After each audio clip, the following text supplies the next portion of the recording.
ಇನ್ನು ಯೋಗೇಶ್ವರ್ ಅವರಿಗೆ ಒಂದು ರೀತಿಯಾಗಿ ವರಿ, ಆದರೆ ನಿಖಿಲ್ ಕುಮಾರಸ್ವಾಮಿಗೆ ಕಾನ್ಫಿಡೆನ್ಸ್ ಹೆಚ್ಚು ಮಾಡ್ತಾ ಇದೆ. ಚನ್ನಪಟ್ಟಣದಲ್ಲಿ ದೊಡ್ಡ ಪ್ರಮಾಣದಲ್ಲಿ ಮತದಾನವಾಗಿದೆ. ಚನ್ನಪಟ್ಟಣ ಜನ ನನ್ನನ್ನ ಕೈ ಹಿಡಿಯೋ ವಿಶ್ವಾಸವಿದೆ ಅಂತ ಕೂಡ ಹೇಳಿದ್ದಾರೆ. ಈ ಚುನಾವಣೆ ರಾಜ್ಯದ ಇತಿಹಾಸದ ಪುಟದಲ್ಲಿ ಉಳಿಯುತ್ತೆ ಅನ್ನೋದು ನಿಖಿಲ್ ಅವರ ಒಂದು ವಿಶ್ವಾಸ. 2 ಚುನಾವಣೆಯಲ್ಲಿ ಸೋಲು ಹೇಗೆ ಕಂಡು ಅದು ಕೂಡ ಇತಿಹಾಸ ಪುಟದಲ್ಲಿ ಸೇರ್ಕೊಳ್ತೋ, ಅದೇ ರೀತಿಯಾಗಿ ತನ್ನ ಗೆಲುವು ಕೂಡ ಇತಿಹಾಸ ಪುಟದಲ್ಲಿ ಸೇರಬೇಕು ಅನ್ನೋದು ಅವರ ಒಂದು ಭಾವನೆ. ಅದಕ್ಕೆ ತಕ್ಕ ಹಾಗೆ ಅವರು ಪ್ರತಿಕ್ರಿಯೆ ಕೊಟ್ಟಿದ್ದಾರೆ. ಜೊತೆಗೆ ನಾವು ಮಾಡಿರುವಂತಹ ಪ್ರಚಾರವೂ ಕೂಡ ನಮ್ಮನ್ನ ಕೈ ಹಿಡಿದಿದೆ, ಜನ ನಮ್ಮನ್ನ ನಂಬಿದ್ದಾರೆ.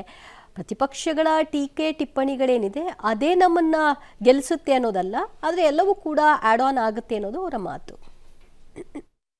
ಪ್ರಾರಂಭಿಕ ಹಂತದಲ್ಲಿ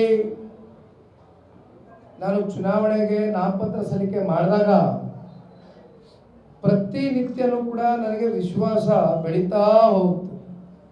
ಅದಕ್ಕೆ ಕಾರಣನೇ ಚನ್ನಪಟ್ಟಣ ತಾಲೂಕಿನ ಮತದಾರರು, ಅವರ ವಿಶ್ವಾಸದ ಮಾತುಗಳು. ಇಲ್ಲ, ಒಬ್ಬ ಯುವಕನಿಗೆ ಈ ಬಾರಿ ಒಂದು ಪರೀಕ್ಷೆ ಮಾಡಬೇಕು, ಒಂದು ಅವಕಾಶ ಕೊಡಬೇಕು ಅಂತಕ್ಕಂಥದ್ದು ತಾವೆಲ್ಲ ಭಾವಿಸಿದ್ದೀರಿ. ನಿನ್ನೆ ಪರವಾಗಿ ನನ್ನ ಪರವಾಗಿ ಆಶೀರ್ವಾದ ಮಾಡಿದ್ದೀರಿ ಅಂತಕ್ಕಂಥದ್ದು ನಾನು ಬಹಳ ನಂಬಿದ್ದೇನೆ. ಹಾಗಾಗಿ ಮತ್ತೊಮ್ಮೆ ನಮ್ಮ ಮಾಧ್ಯಮದ ಸ್ನೇಹಿತರಿಗೆ, ತಮ್ಮೆಲ್ಲರ ಮಾಧ್ಯಮದ ಮೂಲಕ ಇಡೀ ರಾಜ್ಯಾದ್ಯಂತ ಕೊನೆಯದಾಗಿ ನಮ್ಮ ಪಕ್ಷದ ಕಾರ್ಯಕರ್ತ ಬಂಧುಗಳು ಹಲವಾರು ಜಿಲ್ಲೆಗಳಿಂದ ತಾಲೂಕುಗಳಿಂದ ತಾವೆಲ್ಲರೂ ಬಂದು ನಿಖಿಲ್ ಕುಮಾರಸ್ವಾಮಿಯ ಗೆಲುವಿಗೆ, ಅದರಲ್ಲೂ ಮಂಡ್ಯ ಜಿಲ್ಲೆಯಿಂದ ಮಂಡ್ಯ, ಮದ್ದೂರು, ಮಳವಳ್ಳಿ, KR ಪೇಟೆ ಅನೇಕ ಭಾಗಗಳಿಂದ, ಪಾಂಡವಪುರ ಇರ್ಬೋದು, ನಾಗಮಂಗಲ ಇರ್ಬೋದು, ಬಹುಶಃ ನೀವುಗಳೇ ವಾಲಂಟಿಯರ್ ಆಗಿ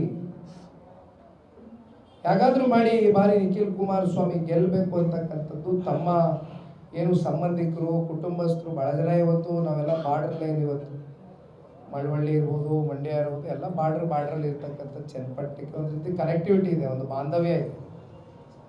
ತಾವುಗಳೆಲ್ಲ ಶ್ರಮ ಪಟ್ಟಿದ್ದೀರಿ. ಆದರೆ ಅತ್ಯಂತ ವಿಶೇಷತೆ ಚನ್ನಪಟ್ಟಣ ತಾಲೂಕಿಗೂ ಸನ್ಮಾನ್ಯ ದೇವೇಗೌಡರು ಸಾಹೇಬ್ರಿಗೂ ಒಂದು ಅವಿನಾಭಾವ ಸಂಬಂಧ.